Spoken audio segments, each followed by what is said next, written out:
Hey everyone, let's start with a big question. What if I told you that being a hero isn't about being some extraordinary, once-in-a-generation person?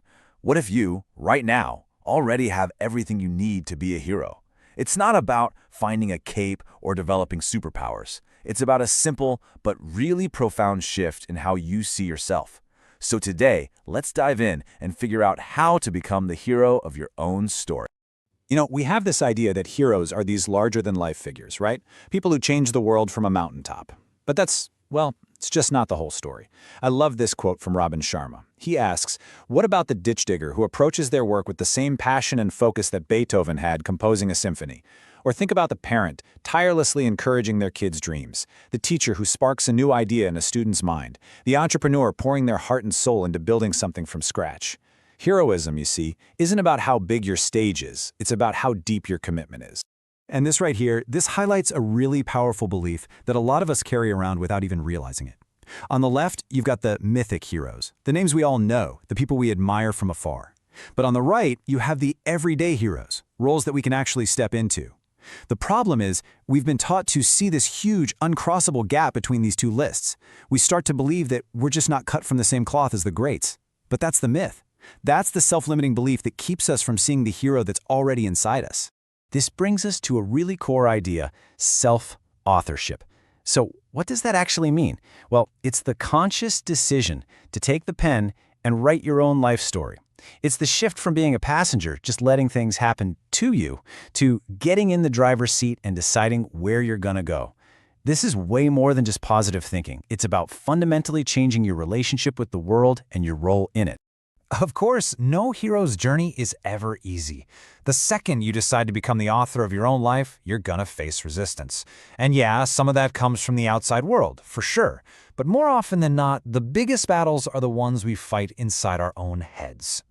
So, what is it? What's the thing that holds us back? Why do so many of us feel like we're just playing a supporting role in our own lives? Like an extra in someone else's movie? Understanding these forces of resistance, that's the absolute first step to beating them.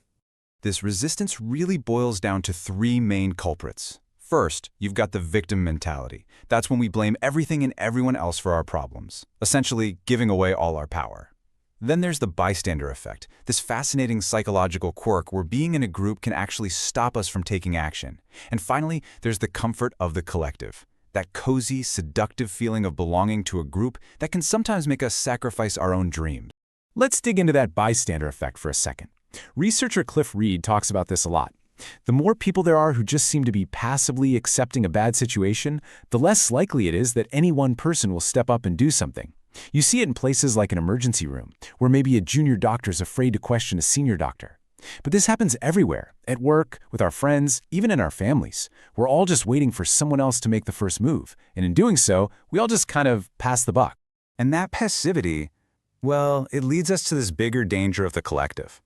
There's a brilliant analysis of the manga Berserk that puts it perfectly. Look, we're drawn to groups. It makes us feel safe. It gives us purpose. But there's a flip side. As we get more and more absorbed into the group, we can start to lose ourselves. We get so focused on serving that greater goal that we completely abandon our own individuality. We become just another face in the crowd. All right, so those are the bad guys, the obstacles standing in our way. How do we build the strength to actually overcome them? Well, this is where the hero's training montage begins. And we're not talking about lifting weights at the gym. We're talking about forging the hero from the inside out, building the mental, the emotional, and the spiritual strength you need to live a truly heroic life. Robin Sharma calls these the 4 interior empires. First up is your mindset. That's your psychology, the beliefs you hold that literally shape your reality. Then you've got your heart set, your emotional world. Can you process old wounds and still lead with an open heart? Third is your health set. That's your physical energy, the fuel for your mission. And finally, your soul set. This is your connection to a deeper purpose, that ability to hear the quiet whisper of your best self over all the loud noise from your ego and the world. I absolutely love this metaphor. The idea is that we are all born magnificent, like a solid gold statue. But then, as life happens, layers of mud get caked on. Fear, doubt, criticism from others, our own negative thoughts. The journey to becoming a hero isn't about creating something that isn't there. It's an act of excavation. It's about chipping away all that mud to rediscover the brilliant golden person that was there all along. A huge part of this excavation process is building what Cliff Reed calls cognitive resilience. He tells this incredible story of when he was a young doctor in a life-or-death situation. His mind was just flooded with this white noise of self-doubt and panic. But then, right in the middle of all that chaos, another voice broke through, a voice that was calm and clear and strong. It just said, "You can do this, you have to do this." That ability to find the signal in the noise, to quiet that inner critic and just focus on what has to be done, that is the hallmark of a hero's mind. Okay, so we've done the inner work. We've been forging our mindset, our heart set, our health set, and our soul set. So what now? Let's talk about how this inner change actually translates into real-world action. How does a hero live? One of the most powerful tools for living like a hero is to get in touch with your own mortality. Now, this isn't about being morbid or sad. It's about getting crystal clear. When you stop acting like you have forever, your priorities just snap into focus. All the little trivial things that used to take up all your energy, they just fall away, and you start asking yourself the questions that really matter. That number, 25. It just makes it so real, doesn't it? It's not some abstract concept of someday way off in the future. It's a finite number of moments, a finite number of chances to take that trip, to tell someone you love them, to finally start that project. This sense of urgency, it's a gift.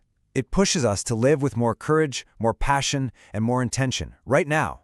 No more procrastinating. And this all brings us to the final and maybe the most important part of the hero's journey. A hero doesn't just conquer their own demons for their own sake. They come back to the world with something to give.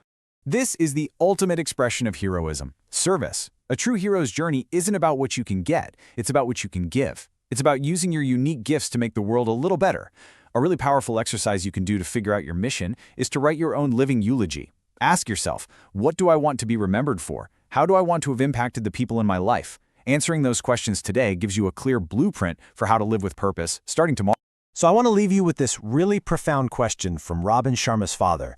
He said that when you were born, you cried while the world rejoiced. The challenge is to live your life in such a way that when you die, the world cries while you rejoice.